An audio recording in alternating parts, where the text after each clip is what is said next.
It all began with a choice that seemed harmless at first, a decision that would unravel everything I thought I knew about loyalty, trust, and boundaries. If I had known what that day would bring, maybe I'd have stayed away. Or maybe I wouldn't have. The heat was unbearable that summer. My wife, Julie, had gone out of town to visit her sister, leaving me with a rare weekend to myself. My best friend, Brian, suggested a getaway to clear our heads, and I remembered the perfect place, my father-in-law's cabin in the countryside. A private retreat where no one would bother us. It felt like the perfect escape. I didn't think twice when I texted Julie to let her know we'd be staying at the cabin. She responded with her usual cheerfulness, even offering to let me use her father's spare set of keys. But she didn't mention that her mother, Diana, had decided to spend the weekend there as well. By the time we arrived, the sun was sinking low, casting a warm orange glow across the dense trees. The cabin stood at the edge of a quiet lake, surrounded by solitude. As we stepped out of the car, I noticed a sleek black sedan parked near the entrance. Diana. The sight of her caught me off guard. She was always elegant, her presence commanding attention in any room. But here, in the simplicity of the countryside, she was breathtaking in a different way. Her hair fell loosely around her shoulders, and a light summer dress clung to her figure. I swallowed hard, forcing myself to look away. Andrew, she greeted me with a surprised smile, her voice a mix of warmth and curiosity. I didn't expect you here. Neither did I. Brian offered a polite nod before heading inside, leaving me to make awkward small talk. Diana seemed unfazed, though, laughing softly as she brushed her hair back. Well, make yourselves at home, she said, gesturing toward the cabin. I'll just stay out of your way. Her words lingered longer than they should have. Something about the way she said it, almost teasing, stirred an uneasy feeling in me. But I pushed it aside. Later that evening, as Brian and I sat on the porch with beers in hand, Diana appeared again, this time in a lighter dress that shimmered slightly in the dim glow of the porch light. She joined us, her laugh filling the quiet evening air as she shared stories about the cabin and the family history. I found myself watching her more closely than I should have, noticing details I hadn't before. The way her eyes sparkled when she laughed, the way she casually tucked her hair behind her ear. My mind wandered, thoughts I couldn't allow creeping in like unwelcome guests. When Brian eventually excused himself to sleep, I stayed behind, unable to tear myself away from Diana's company. And that's when it happened, the first forbidden line crossed. Her hand brushed against mine as she reached for her glass, and instead of pulling away, she lingered. The silence between us grew heavier, charged with something unspeakable. I didn't move, and neither did she. Andrew, she whispered, her voice barely audible, yet it carried the weight of everything we both knew was wrong. I should have stood up. I should have left. But I didn't. The air around us felt thick, almost suffocating, as if the world itself was holding its breath. Diana's fingers stayed against mine, soft and deliberate, and for a moment, neither of us spoke. I could feel my heart pounding in my chest, a warning drum I chose to ignore. Should we? She started, but let the words trail off. Her gaze held mine, questioning yet bold. My mind screamed for me to stop, to think about Julie, about the line I was already tiptoeing toward. But another part of me, the part that was mesmerized by her presence, refused to listen. Before I could answer, she stood up and walked toward the lake, barefoot and graceful, her dress swaying in the light breeze. It wasn't an invitation, not explicitly, but I followed her anyway. The sound of the water lapping at the shore filled the silence as we stood side by side, staring at the reflection of the moon on the rippling surface. I shouldn't be here, I said finally, breaking the stillness. My voice felt foreign, filled with guilt and hesitation. It's not right. Diana turned to me, her expression unreadable. Right and wrong, she said softly, almost as if to herself, aren't always so black and white. Her words hung in the air between us, a fragile bridge over the chasm we were about to cross. And then she stepped closer, close enough that I could feel the warmth of her skin, the faint scent of her perfume lingering in the night air. Diana, I whispered, but the way her name felt on my tongue sent a shiver down my spine. She placed a hand gently on my chest, her touch both hesitant and determined. You can walk away, she said, her voice steady but low. Tell me to stop, and I will. I wanted to. God, I wanted to. But instead of stepping back, I closed the distance between us, my hand reaching for hers instinctively. The moment our lips met, the world seemed to blur and fade, leaving only the two of us in a haze of forbidden desire. Her kiss was soft at first, tentative, but it quickly deepened, fueled by the tension we'd both been trying to ignore. My hands moved to her waist, pulling her closer, and she let out a soft gasp that sent a jolt through me. It was reckless, insane, and utterly intoxicating. When we finally pulled apart, both of us breathless, reality came crashing back in. She looked up at me, her eyes wide and searching, as if trying to find an answer in my expression. I had none to give. All I knew was that I was in too deep, and there was no turning back now. "We should go inside," she said quietly, her voice trembling just enough to betray her composure. I nodded, following her like a moth drawn to a flame, knowing full well I was about to get burned. The cabin was dark and quiet when we stepped inside, the only sound coming from the faint creak of the wooden floorboards beneath our feet. I hesitated near the doorway, torn between the weight of what had just happened and the magnetic pull of Diana's presence. She didn't look back as she walked into the living room, her silhouette barely visible in the moonlight streaming through the windows. She paused near the couch, turning to face me, her expression a mix of apprehension and something else, something unspoken. "Andrew," she said softly, her voice breaking the silence. "This is a mistake." I nodded, but I didn't move. "I know." For a moment, neither of us spoke. The tension between us was unbearable, every unspoken thought and forbidden desire filling the space. Then, as if by some unseen force, I closed the distance between us, my hands finding her arms. Her skin was warm, her body tense beneath my touch. She didn't resist. Instead, she tilted her head slightly, her lips parting as if to say something, but no words came. I leaned in, hesitant at first, and when our lips met again, it was different this time. It wasn't tentative or uncertain. It was raw, urgent, and unrelenting.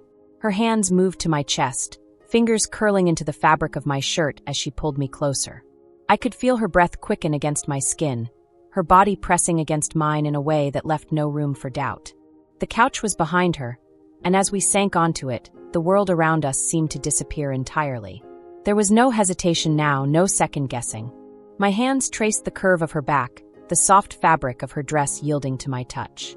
Her fingers found their way to the buttons of my shirt, fumbling slightly in her haste. Every movement, every touch felt electric, like crossing a boundary we could never uncross. "Andrew," she whispered again, her voice barely audible but filled with a mix of longing and desperation. It wasn't a question or a plea. It was a statement, a surrender to the moment. As the night wore on, every forbidden line we crossed seemed to blur further into obscurity. The weight of what we were doing lingered in the back of my mind, but it wasn't enough to stop me. The way she looked at me, the way she touched me, was unlike anything I'd ever experienced. When it was over, we sat in silence, the reality of what we'd done settling over us like a heavy fog. Diana rested her head on my shoulder, her fingers lightly tracing patterns on my arm. Neither of us spoke, but the unspoken agreement was clear. What happened tonight could never leave this room. "Go to bed," she finally said, her voice soft but firm. "Brian will wake up soon." I nodded, reluctant to leave her side but knowing she was right.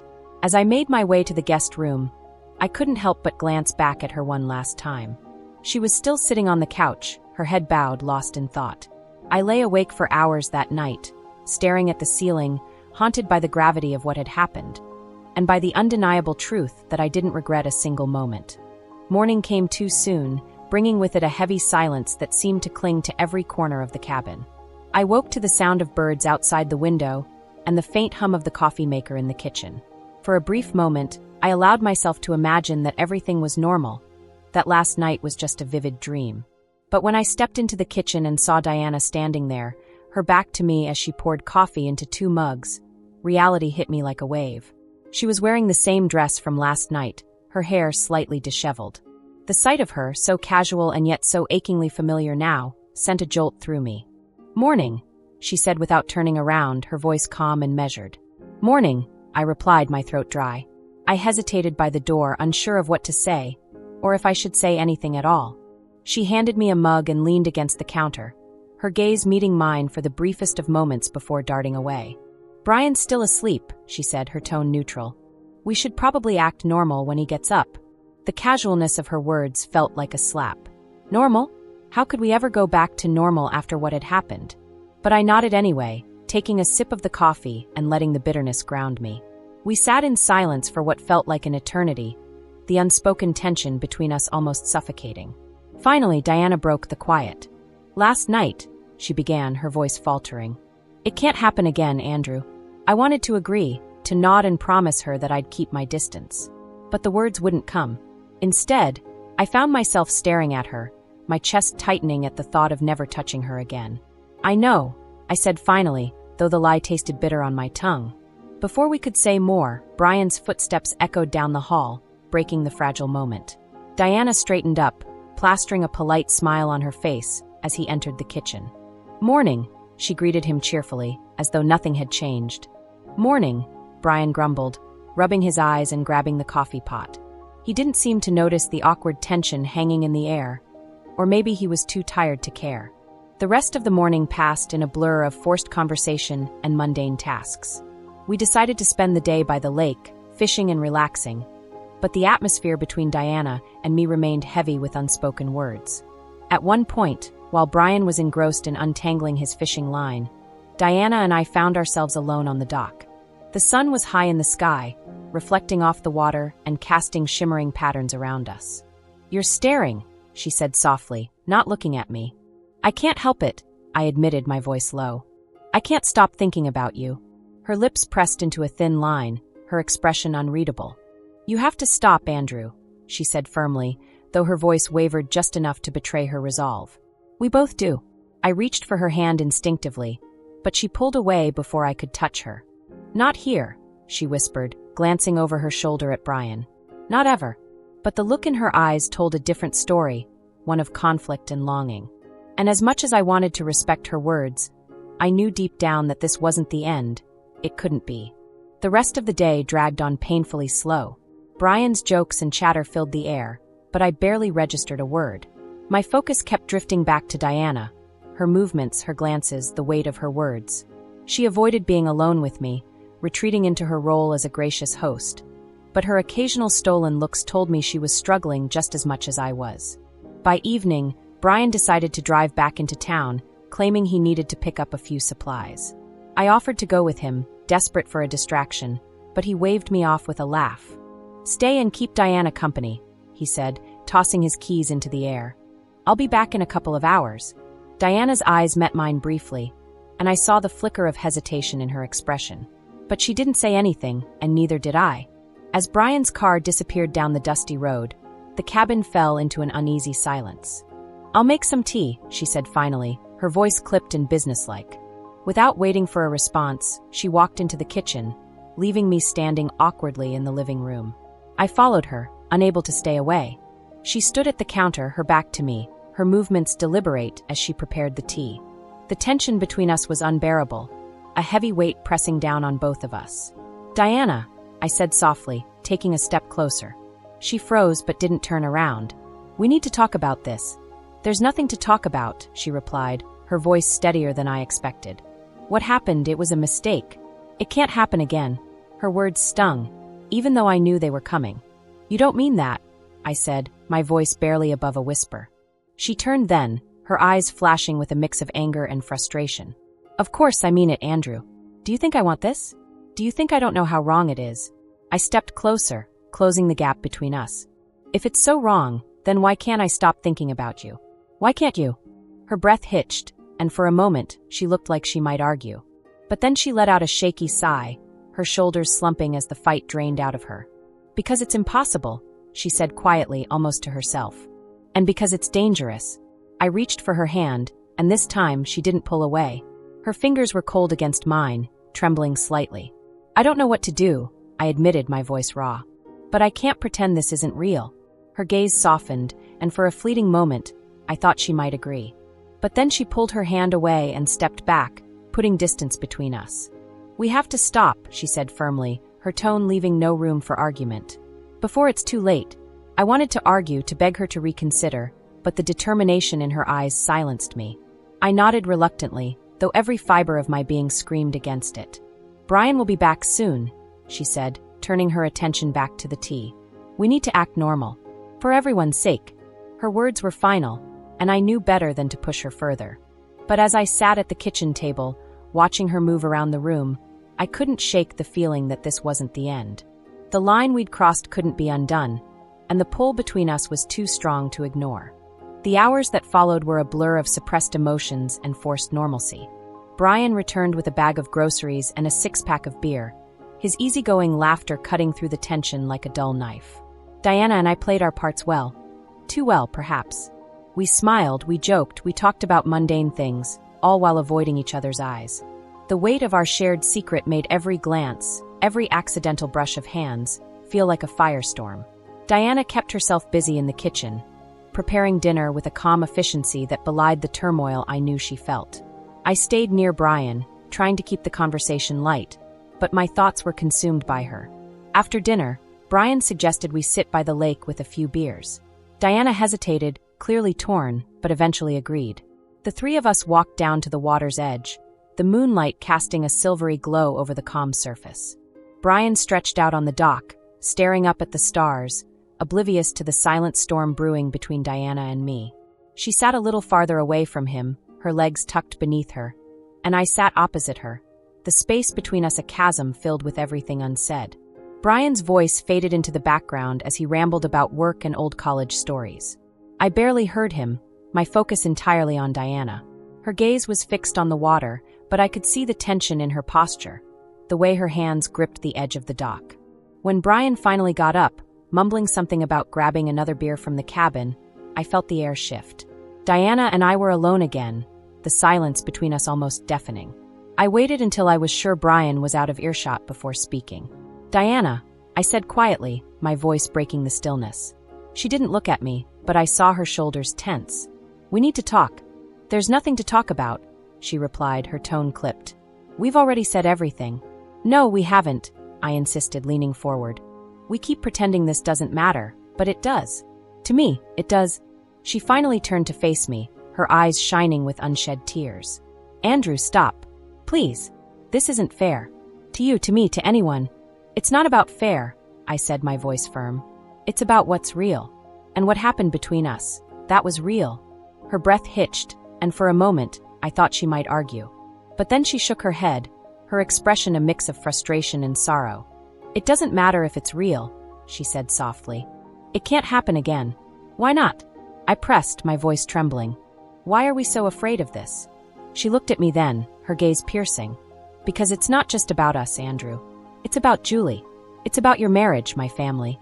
Do you have any idea what would happen if anyone found out?" Her words cut through me like a blade, and for a moment I couldn't breathe. She was right, of course. The consequences of what we'd done, of what we still felt, were too great to ignore.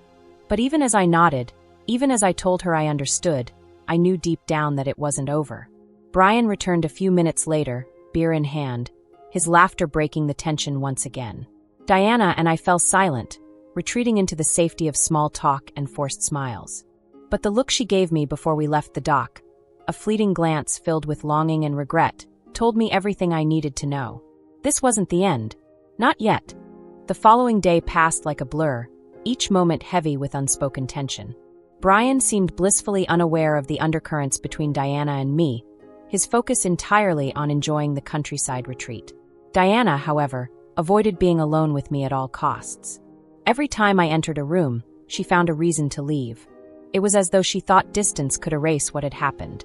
But I couldn't stay away. Late that evening, as the sun dipped below the horizon and painted the sky in hues of orange and purple, I found Diana sitting on the porch. She was wrapped in a light cardigan, her hands clutching a steaming mug, her gaze fixed on the trees swaying gently in the breeze. I hesitated at the doorway, unsure if approaching her was the right thing to do. But the pull between us was undeniable, and I stepped outside, letting the screen door creak softly behind me. She didn't look up, but I knew she sensed my presence. "You shouldn't be here," she said quietly, her voice laced with exhaustion. "Neither should you," I replied, sitting down on the opposite end of the bench. "But here we are." She sighed, her shoulders slumping as she placed the mug on the small table beside her. "Andrew, this isn't sustainable. We can't keep doing this." "I know," I said, though the words felt hollow. "But pretending it didn't happen isn't working either." Her eyes met mine then, and I saw the storm brewing behind them, conflict, guilt, and something deeper, something she was trying desperately to suppress. "What do you want me to say?" she asked, her voice barely above a whisper. "That I think about it too? That I can't stop replaying it in my mind? What good would that do?" Hearing her admit it sent a wave of relief and anguish through me. I wanted to tell her that it mattered, that acknowledging it wasn't just about the past. It was about the undeniable pull we still felt. Diana, I started, but she cut me off, holding up a hand. Don't, she said firmly, though her voice trembled. Please, Andrew. Don't make this harder than it already is. I leaned forward, my elbows resting on my knees as I stared at the floor. I don't know how to stop, I admitted, my voice raw. I've tried. I've thought about Julie, about everything we could lose, but I can't let this go. Her breath caught, and for a moment I thought she might respond. But instead, she stood abruptly, clutching her cardigan tightly around her shoulders. We have to let it go, she said, her tone final. There's no other option. As she walked back inside, the sound of the screen door slamming behind her, I felt a hollow ache settle in my chest. She was trying to do the right thing, to protect everyone involved. But I wasn't sure if I could. The memory of her touch, the taste of her lips, the weight of her body against mine, it was all too vivid, too real to simply erase. And deep down, I knew this wasn't over. No matter how hard we tried to fight it, the pull between us was too strong to ignore. The tension between Diana and me had reached a boiling point. Every glance, every fleeting touch as we passed each other in the cabin, felt like a spark waiting to ignite. Brian, blissfully oblivious, decided we should have a barbecue that evening to cap off the trip. I went along with it, grateful for something, anything, that would distract me from the storm inside. As the fire crackled in the pit, Brian talked excitedly about work, sports, and plans for future trips. Diana sat across from me, her face calm but her hands gripping her glass a little too tightly. The night air was cool, but I could feel the heat of her presence even from across the table. At one point, Brian excused himself to grab more drinks from inside. Diana and I were left alone in the glow of the firelight. The silence between us was deafening, filled with all the words we couldn't say. I can't keep doing this, she said finally, her voice low but steady. It's exhausting. Me neither, I replied, though my words carried a different meaning. I wasn't exhausted from the tension. I was exhausted from pretending it didn't matter. Her eyes met mine, and in the flickering light, I saw the same conflict I felt. We have to stop, she said, though her tone lacked conviction. It's too much. Then tell me you don't feel the same, I challenged, leaning forward slightly. Tell me this doesn't keep you up at night, and I'll walk away. Right now. She opened her mouth to respond, but no words came out. Instead, she looked away, her jaw tightening. The firelight danced across her face, highlighting the vulnerability she was trying so hard to hide. You can't, can you? I pressed, my voice softening. Because it's real. As wrong as it is, it's real. Her breath hitched, and for a moment I thought she might argue. But then suddenly she stood and walked toward the edge of the yard, away from the firelight. I hesitated, unsure if following her was the right thing to do. But the pull was too strong. I found her standing near the old wooden fence, her arms wrapped tightly around herself. The cool breeze tugged at her hair, and she looked so small, so conflicted. Andrew, please, she said as I approached, her voice trembling. This is tearing me apart. Diana, I said softly, stepping closer. You don't have to do this alone. We don't have to fight this alone. Her eyes filled with tears as she looked up at me, her defenses crumbling. What are we doing? She whispered, her voice breaking. It's not just a mistake. It's a disaster waiting to happen. Before I could respond, she closed the distance between us, her lips finding mine with a desperation that mirrored my own. The kiss was urgent, a clash of need and regret. My hands found her waist, pulling her closer, and for a moment, the rest of the world ceased to exist. When we finally pulled apart, both of us breathless, the weight of what we were doing came crashing back. She looked at me, her expression a mix of longing and fear. This has to be the last time, she said, though we both knew it was a lie. Brian's voice called out from the cabin, snapping us back to reality. She stepped away quickly, smoothing her hair and wiping at her face. Go, she said, her voice barely above a whisper.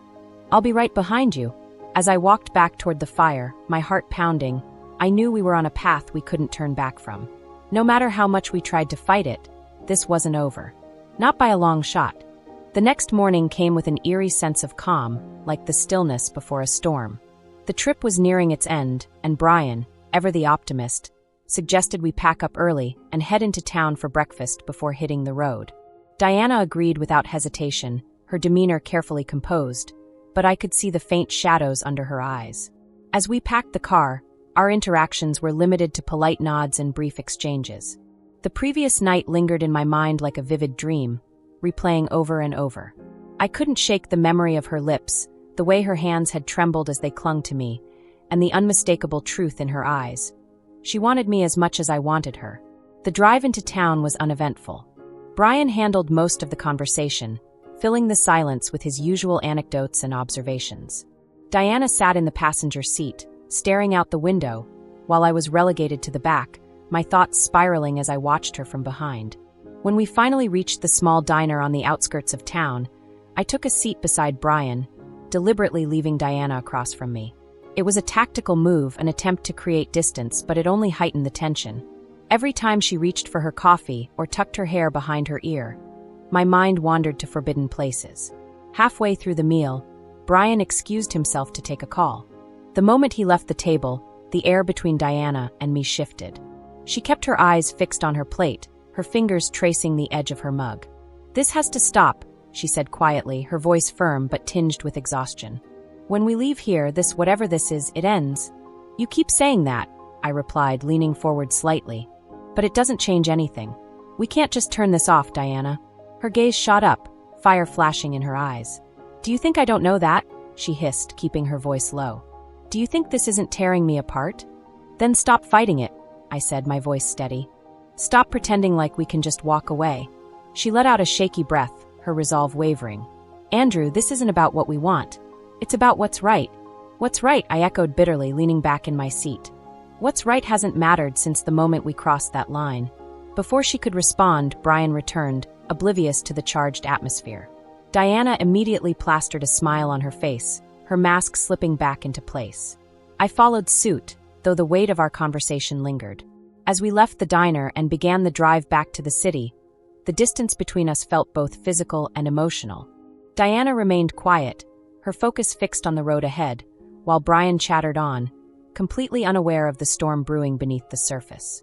When we finally reached the city, Brian dropped me off first. Diana didn't look at me as I got out of the car, but as they pulled away, I caught a fleeting glimpse of her in the side mirror. Her expression was unreadable, but her eyes held the same longing and regret that had haunted me since that first forbidden kiss. I stood on the curb long after the car disappeared from view, knowing deep down that this wasn't the end. Diana might have wanted to close the door, but it was already too late. We were tangled in something neither of us could escape. The days that followed were a haze of guilt, longing, and confusion. I threw myself into work, trying to bury the memories of Diana, but no matter how hard I tried, she was always there, her touch, her voice, her eyes. Every moment alone became a battle between what I knew was right and what my heart refused to let go. Julie returned from her trip that weekend, her usual warmth and laughter filling our home. I should have felt relieved, grateful even, but instead, I felt like an imposter. Every time she smiled at me, every time she touched me, I was reminded of the betrayal I couldn't undo. A week later, Diana hosted a family dinner. It was the first time I'd seen her since the trip, and the tension between us was palpable. She avoided my gaze, her demeanor cool and composed, but I could see the cracks beneath the surface. Every time our eyes accidentally met, it felt like the air was sucked out of the room. Julie, oblivious to the undercurrents, chatted happily with her parents. I forced myself to engage, to laugh at the appropriate moments, but my mind was elsewhere. I kept replaying every forbidden moment with Diana, every whispered word and stolen glance, and it was driving me mad. After dinner, I stepped outside for a moment, needing air. The night was cool, the stars scattered across the sky, and for a brief moment, I felt some semblance of calm.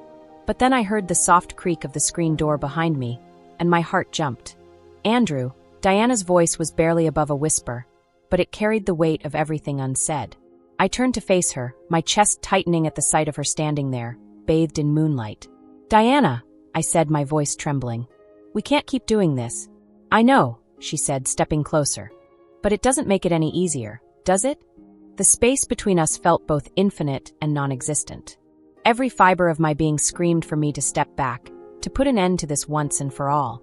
But instead, I found myself reaching for her, my hand brushing against hers. "This has to stop," she said again, though her words lacked conviction. "It's too dangerous." "And yet here we are," I replied, my voice heavy with emotion. "Diana, Don't," she interrupted, her voice breaking. Don't say it. Please. But I couldn't stop. I can't stop thinking about you, I confessed, the words spilling out before I could stop them. No matter how much I try, I can't. Her eyes filled with tears, and for a moment, I thought she might break. But then she stepped back, shaking her head. Whatever this is, it ends now, she said firmly, though her voice wavered. For everyone's sake. I nodded, the weight of her words crushing me. I'll stay away, I promised, though it felt like I was tearing myself apart. She gave me one last look, her expression filled with a mix of longing and regret, before turning and walking back inside. I stayed outside for a long time, staring at the stars and trying to piece myself back together.